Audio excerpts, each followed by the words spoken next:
The kitchen felt colder than usual that Tuesday evening, though the heating was on full blast. He stood by the counter, watching her scroll through her phone with the same detached expression she'd worn for months. The dinner he'd prepared sat untouched between them, steam no longer rising from the plates. "Can we talk?" he asked, his voice barely above a whisper. She didn't look up. "About what?"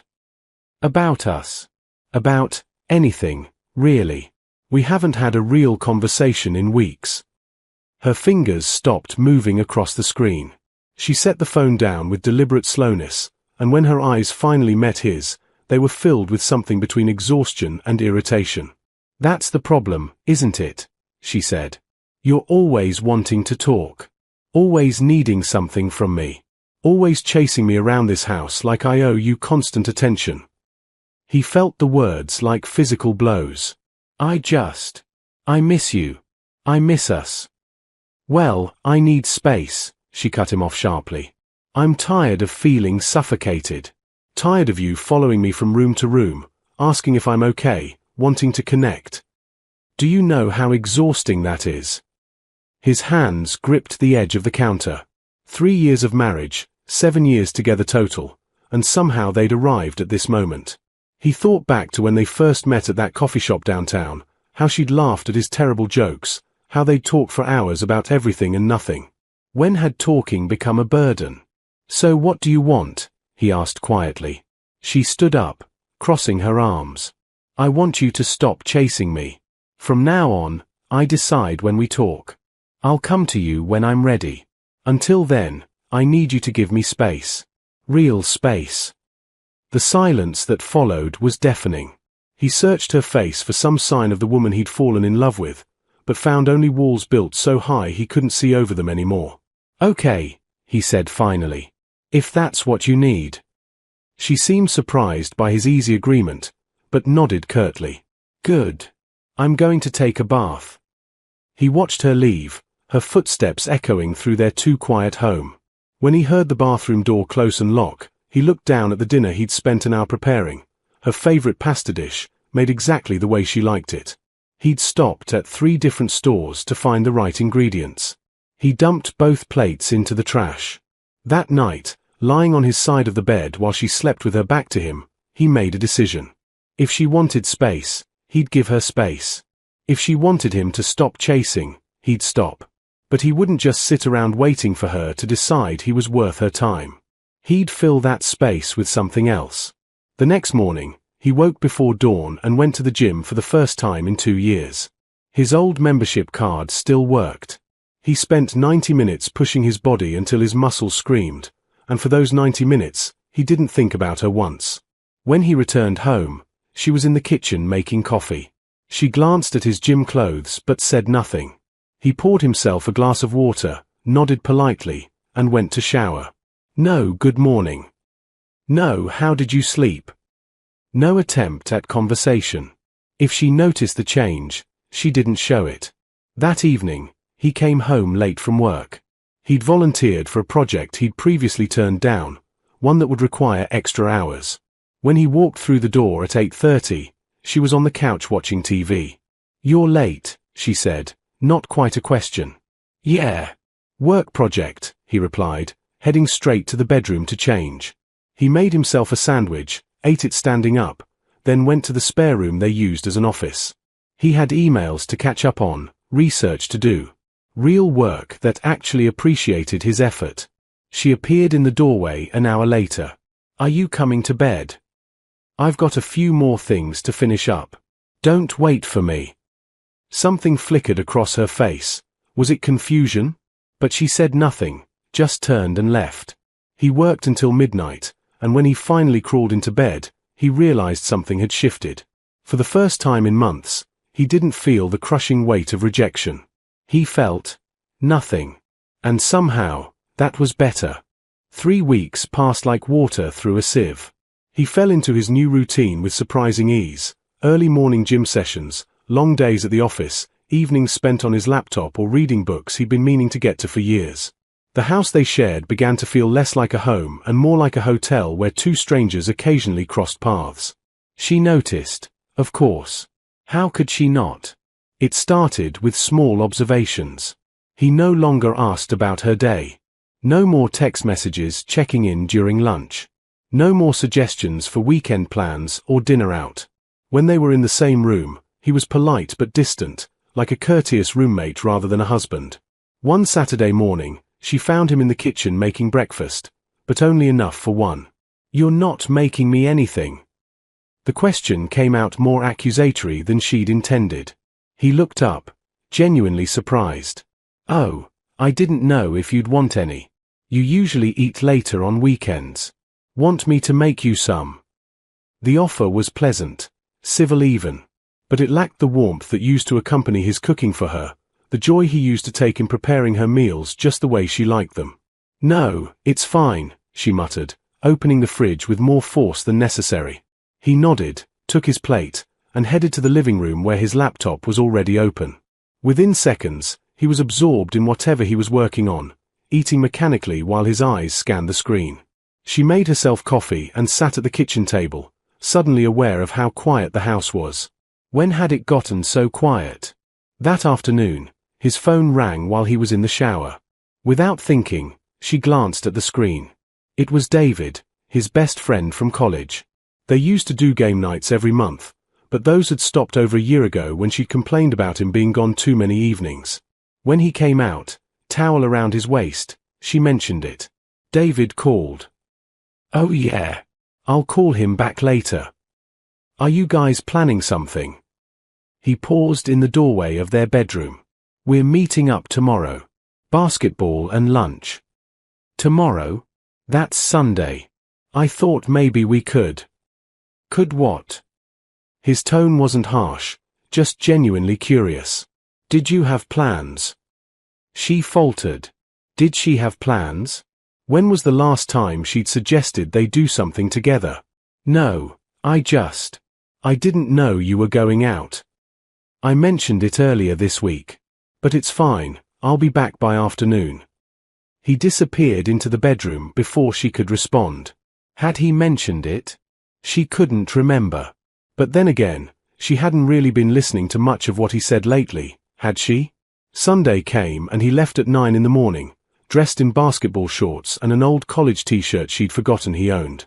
He looked lighter somehow, younger. He actually smiled when he said goodbye. "Have fun," she said automatically. "Thanks. There's leftover pasta in the fridge if you get hungry." The door closed behind him, and she was alone. Truly alone in a way that felt different from the solitude she'd been craving. This wasn't peaceful silence, this was emptiness. She tried to enjoy it. Put on her favorite show, made elaborate brunch, took a long bath with expensive salts. But every activity felt hollow, like she was performing enjoyment rather than experiencing it. He came home at 4, sweaty and energized, talking on the phone with someone from work. He waved hello, still laughing at whatever the person on the other end had said, and headed straight to the shower. When he emerged, he made himself dinner, ate it while watching a documentary she had no interest in, then went to bed early. "Tired out from basketball?" she asked, trying to initiate something, anything. "Yeah, we played for 3 hours. David's got a mean three-pointer now." He smiled at the memory, but the smile wasn't for her. "Night." "Good night," she whispered to his already turning back. The week that followed established a new normal. He was never rude, never angry. He simply existed in his own orbit, one that no longer revolved around her. When she entered a room, he didn't look up with that hopeful expression she'd found so suffocating before. When she spoke, he listened politely but without the desperate attention he used to give her every word. Thursday evening, she came home to find him cooking again, an elaborate meal with multiple dishes. "Having someone over?" she asked, hope and dread mixing in her chest. "No, just trying a new recipe. Want some?" "Yes, actually. That would be nice." They ate together, but the silence was different now. Before, when he tried to make conversation and she'd shut him down, the quiet had felt like her victory. Now it felt like defeat. He seemed perfectly content eating in silence, occasionally checking his phone and smiling at messages she wasn't part of. "How was work?" she finally asked.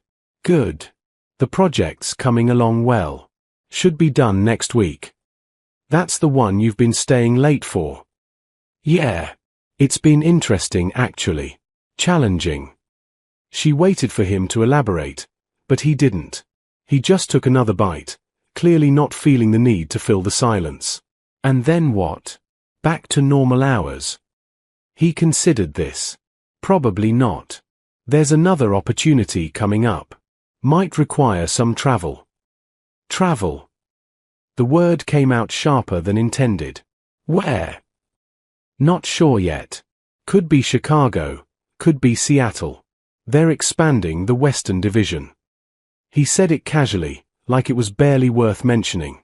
For how long? Week at a time, maybe twice a month. She set down her fork. And you're just deciding this now? Without talking to me? He looked at her then, really looked at her, and something in his eyes was different. Colder. You said you decide when we talk, remember? I'm just living my life in the meantime. The words hung between them like a physical barrier. She'd said that. She'd demanded space, demanded he stop chasing her. And now he'd given her exactly what she asked for. So why did it feel like she was losing something she hadn't meant to give away? The realization crept up on her gradually, like dawn breaking over a landscape she no longer recognized. It had been 2 months since she'd laid down her rule, and he'd followed it perfectly, too perfectly. She started noticing the small things first. The way he hummed while making coffee in the mornings, content in his own bubble. How he'd come home from the gym with color in his cheeks and energy in his step. The books stacked on his nightstand, all of them half finished because he was actually reading again. He'd even started playing guitar, something he'd abandoned years ago. She'd wake up some evenings to soft melodies drifting from the spare room. He was happy. Without her. The thought kept her awake one Tuesday night. She lay there, listening to his steady breathing beside her, and tried to pinpoint when everything had flipped. He was sleeping better too, she realized. No more tossing and turning, no more heavy sighs that used to make her feel guilty and annoyed in equal measure. Wednesday morning, she tried something new. Hey, she said as he poured his coffee. Want to grab dinner tonight? That Italian place you like? He checked his phone's calendar. Can't tonight. I've got plans with some guys from work. How about Friday? Oh, sure. Friday works. But Friday, he came home with news. Hey, so about dinner, David invited us to a game night at his place. Haven't been to one in forever. Want to go? I thought we were having dinner. We can do both. Grab something quick before, or we could just eat there. His wife's making her famous chili. The easy way he offered alternatives, like whether she came or not didn't really matter, stung more than she expected. I'm not really feeling up to a game night. No problem. You mind if I still go? What could she say? No, of course not. He went alone. Came home at midnight laughing about something that had happened, barely noticing when she pretended to be asleep. The following week, she suggested a movie. He had a work thing. She mentioned hiking that weekend. He'd already committed to helping David move furniture. Every suggestion met with a polite decline or an alternative that included other people, never just the two of them. You're never around anymore, she said one evening, the words escaping before she could stop them. He looked up from his laptop, genuinely puzzled. I'm here most nights. You know what I mean. You're distant. I'm giving you the space you asked for. His tone was matter-of-fact, not defensive. I didn't ask you to disappear completely. Something flickered in his expression. Was it amusement? I haven't disappeared. I'm right here. I just stopped chasing you around trying to force connection you clearly didn't want. That's not, she started, then stopped. What could she say? That she'd changed her mind? That she missed being chased after spending months complaining about it? He waited a moment, and when she didn't continue, returned to his work. That night, she couldn't sleep. She thought about their relationship, really thought about it for the first time in months. When had she started taking his devotion for granted? When had his love become something she expected to always be there, unused but available, like a safety net she never planned to need. She remembered the early days, his terrible jokes that somehow made her laugh, the way he'd listen to her talk about her day like it was the most fascinating thing he'd ever heard, how he'd plan elaborate surprises just to see her smile. And she remembered when it started to feel like too much, when her job got stressful, when her anxiety increased, when his attention felt like pressure instead of comfort. But she'd never asked herself, what was he feeling all those months she pushed him away? The next morning, she tried again. Want to take a walk tonight? Together. Just us. He considered it, and for a moment, she thought she saw something soften in his eyes. Sure. I can do that. Hope bloomed in her chest. They walked through the neighborhood as the sun set, painting the sky in oranges and purples. She tried to make conversation, asking about his work, his friends, his interests. He answered everything politely, but there was a guardedness that hadn't been there before. You seem different, she ventured. Do I? Happier, maybe. More independent. He thought about this. I guess I am. I've been focusing on things I let slide. Reconnecting with friends. Taking better care of myself. It's been good. I'm glad, she said, and meant it. But underneath the gladness was something else. Fear. Because all these things he was doing, none of them included her. None of them needed her. Can I ask you something? She said quietly. Of course.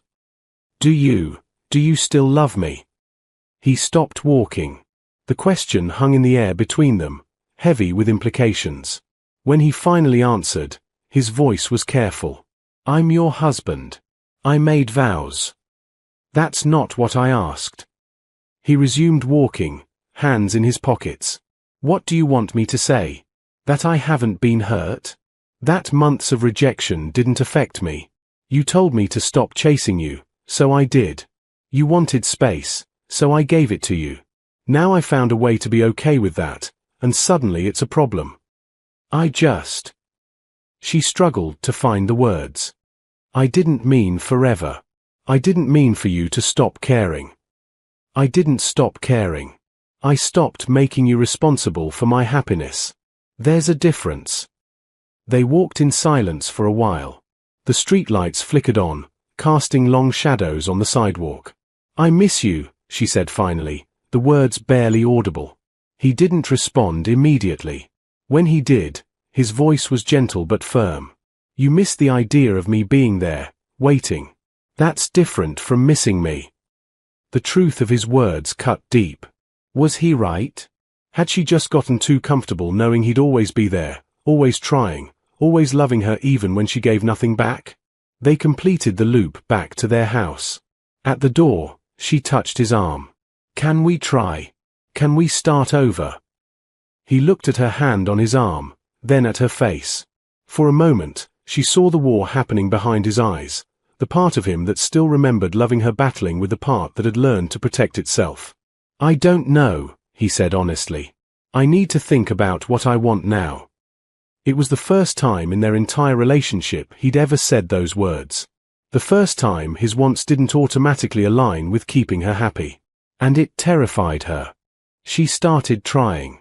Really trying. It began with small gestures, making his favorite breakfast, asking about his day and actually listening to the answers, suggesting activities they used to enjoy together. But each attempt was met with polite appreciation that felt more distant than gratitude. Thanks for breakfast, he'd say, checking his phone. I've got to run early today though. How was your day? She'd ask, and he'd summarize it in 3 sentences before returning to his book.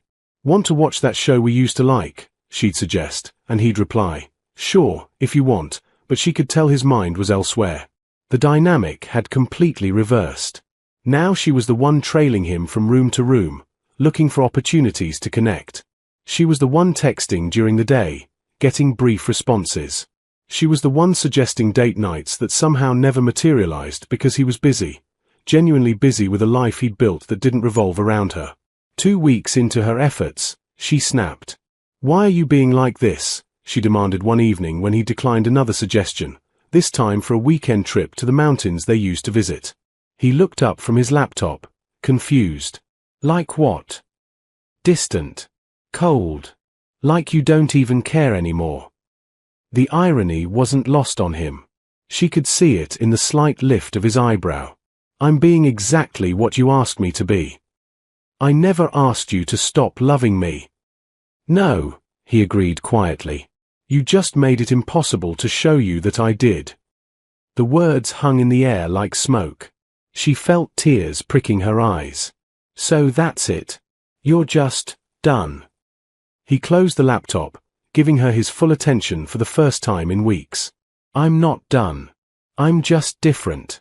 You can't ignore someone for months, push them away every time they reach for you, and expect them to stay frozen in place waiting for you to change your mind.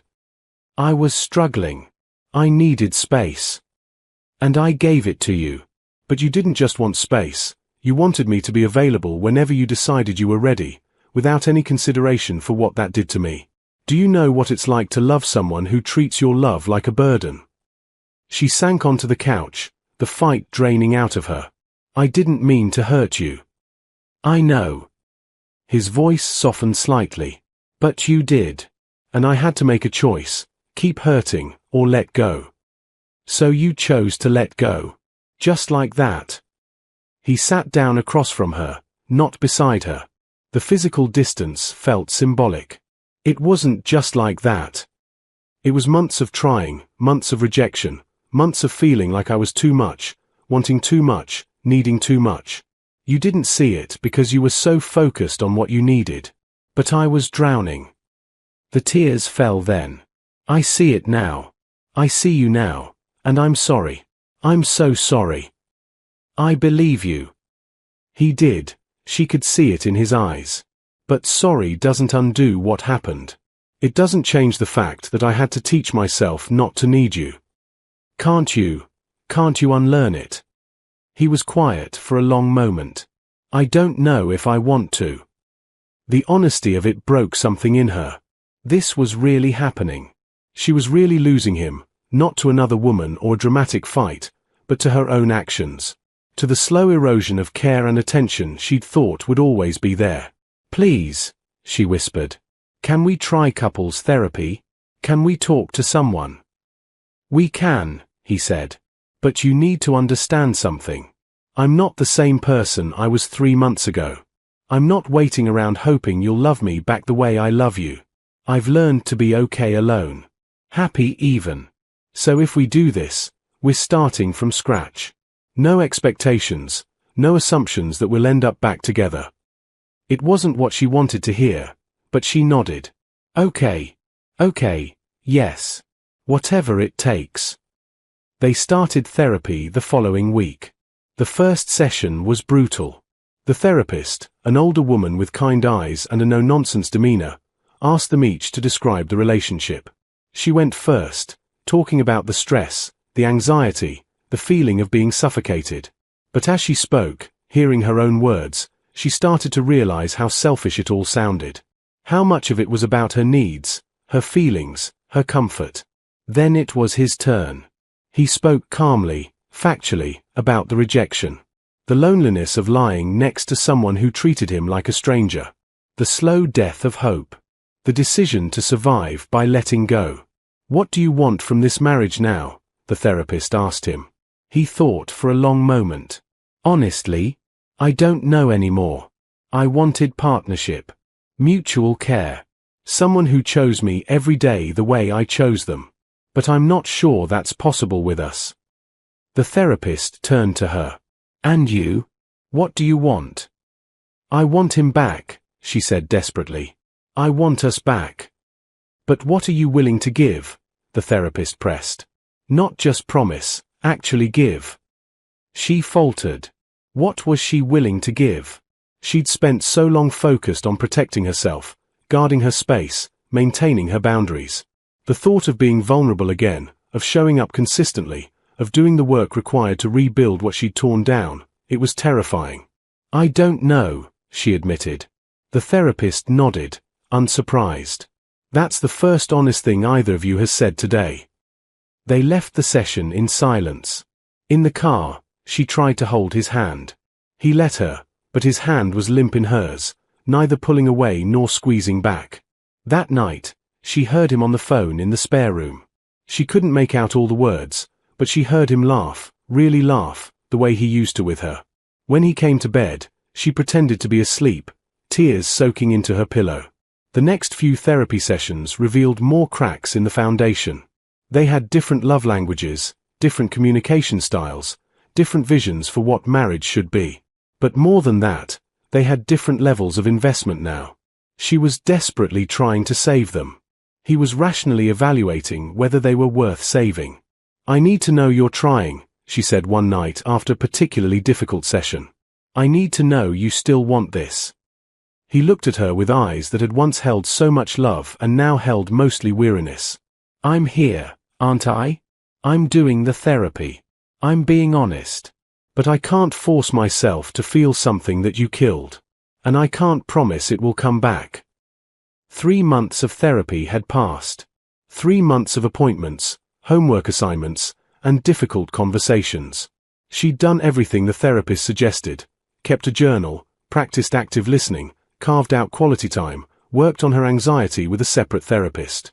She was trying harder than she'd ever tried at anything. But he was slipping further away. It was the small things that told her the truth. The way he'd started looking at apartments online, closing the browser quickly when she walked by but not quickly enough. How he'd stopped saying we and started saying I when talking about the future. The night she woke up and found his side of the bed empty, discovering him asleep on the couch, as if even sharing a bed had become too intimate. One Saturday morning, she found him in the kitchen packing a duffel bag. "Where are you going?" Her voice came out smaller than intended. "David's place. Going to stay there for a week or so." "What? Why?" "We have therapy on Tuesday." "I'll be there for therapy." He zipped the bag, not meeting her eyes. "But I need some actual space. Real space, not just emotional distance while we live in the same house." Panic clawed at her throat. "Is this it? Are you leaving me?" He finally looked at her, and what she saw in his face was worse than anger or hurt. It was resignation. "I don't know yet. That's what I need to figure out. Please don't go. We can figure this out together. Isn't that what marriage is about?" Marriage is also supposed to be about showing up for each other, about not taking each other for granted, about wanting to be together, not just being afraid to be apart. He picked up his bag. "You didn't want me when you had me. Now you want me because I'm leaving. Do you see the problem with that? That's not fair. I was struggling. And I was patient. For months, I was patient while you figured yourself out. I gave you every bit of space you asked for. But you never once asked what I needed. You never once considered that I might be struggling too." His voice cracked slightly. "You broke something in me, and I'm not sure it can be fixed. I'm not sure I want to let you try." She grabbed his arm. "Don't say that. Please. I love you." He gently removed her hand. "I believe you do, in your way. But love isn't enough when it only shows up out of fear of loss. Love has to be there in the mundane moments, in the daily choices, in the consistent showing up. Not just when someone's walking out the door. Then stay. Let me show you. Let me prove it can be different. You've had 3 months to show me. And you know what I've seen? Someone trying really hard to get back something she didn't value when she had it. That's not the same as actually valuing it now." The truth of his words was devastating. He was right. Even her efforts felt performative, driven more by fear of abandonment than genuine love. When had that happened? When had she forgotten how to actually love him instead of just needing him to love her? He moved toward the door, and she felt her world crumbling. "What about our vows? For better or worse?" He paused, his hand on the doorknob. "You're right. I made vows. But you broke yours first, over and over, every time you treated my love like it was worthless. Every time you made me feel like caring about you was a character flaw. I kept my vows until there was nothing left to keep them with." "So that's it. You're just giving up." "No," he said quietly. "I gave up 3 months ago when I stopped chasing you. What I'm doing now is accepting it. The door closed behind him with a soft click that sounded like an ending. She stood in the empty kitchen, the silence different from the silence she'd craved all those months ago. This wasn't peaceful solitude. This was abandonment. This was consequence. The week that followed was the longest of her life. She went through the motions: work, eat, sleep, repeat. The house felt cavernous without him. She found herself noticing all the small signs of his absence. No coffee smell in the morning, no guitar music in the evening, no warm body beside her at night. Tuesday's therapy session was brutal. "He's not coming," the therapist said gently when she arrived alone. "What do you mean?" "He called this morning. He's decided to pursue separation." The words hit like a physical blow. No, we were supposed to talk about this together. We were supposed to. He said he's talked enough. That he's been talking for months while nothing fundamentally changed. "But I've been trying. I've done everything you suggested."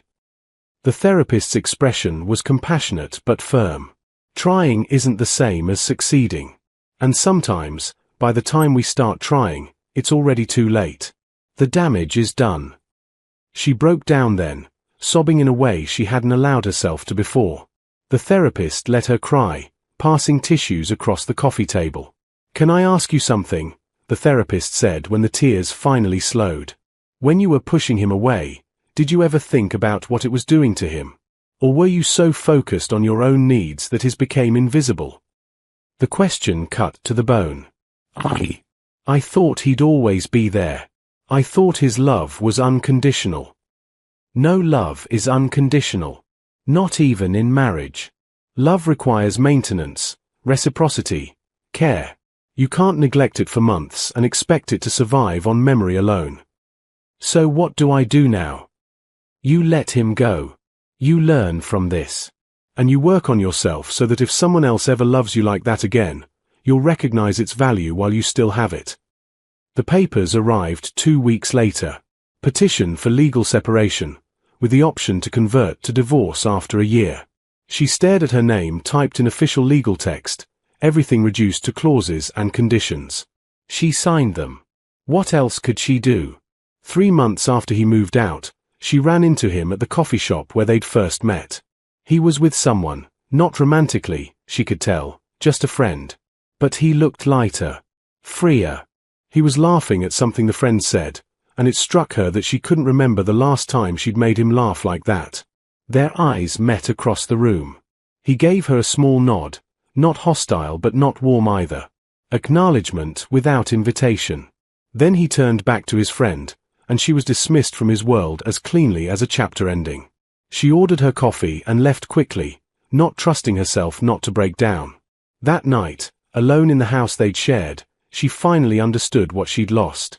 Not just a husband, but a man who had loved her with everything he had. A man who had tried every day to make her happy. A man who had valued her more than she'd valued herself. And she'd thrown it away, convinced that love should bend endlessly to her needs without her ever having to bend back. She pulled out her journal, the one the therapist had recommended, and wrote for the first time with complete honesty, "I didn't lose him. I drove him away. And by the time I realized what I was doing, he'd already learned to live without me. The saddest part isn't that he stopped chasing me. It's that he stopped wanting to." The words blurred as tears fell on the page. Outside, the world continued turning. Somewhere, he was building a new life, one where his love wasn't treated as a burden.